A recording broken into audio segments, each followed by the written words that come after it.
नमस्कार दोस्तों, आज हम भगवद गीता के पहले अध्याय के 31वें श्लोक पर चर्चा करेंगे। इस श्लोक में अर्जुन अपने भय और मानसिक द्वंद्व को व्यक्त करते हुए कहते हैं, न च श्रेयोनुपश्यामि हत्वा स्वजन्माहवे, न कांक्षे विजयम कृष्ण न च राज्यम सुखानि च।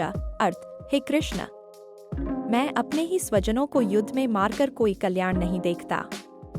मुझे न तो विजय की इच्छा है, न राज्य की और न ही सुख की। यह श्लोक अर्जुन की उस मानसिक स्थिति को दर्शाता है जिसमें वह अपने परिवार के प्रति मोह और युद्ध के परिणामों को लेकर असमंजस में है। आइए इसे विस्तार से समझते हैं।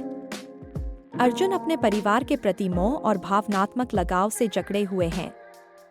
उनके लिए यह सोचना कठिन है कि युद्ध के बाद भी उनके जीवन में कोई सुख या शांति रह पाएगी। भगवान श्री कृष्ण अर्जुन को यह सिखाने वाले हैं कि कर्तव्य और धर्मयुक्त कर्म ही मानव जीवन का सबसे बड़ा उद्देश्य है। स्वजनों के मोह और सुख की लालसा से ऊपर उठकर अपने कर्तव्य का पालन करना ही सही मार्ग है। इस श्लोक से हमें यह सीखने को मिलता है कि जीवन में कई बार हमें अपने कर्तव्यों और भावनाओं के बीच संतुलन बनाना पड़ता है।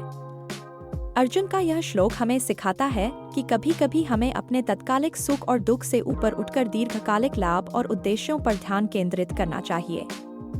कई बार व्यापार में ऐसे निर्णय लेने पड़ते हैं जो शुरू में मुश्किल और कठोर लगते हैं, जैसे किसी प्रोजेक्ट को रोकना या किसी उत्पाद को बंद करना, लेकिन लंबे समय में यह सही साबित होता है।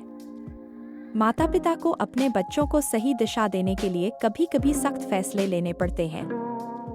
उनके मोह के कारण बच्चों का अनुशासन बिगड़ सकता है।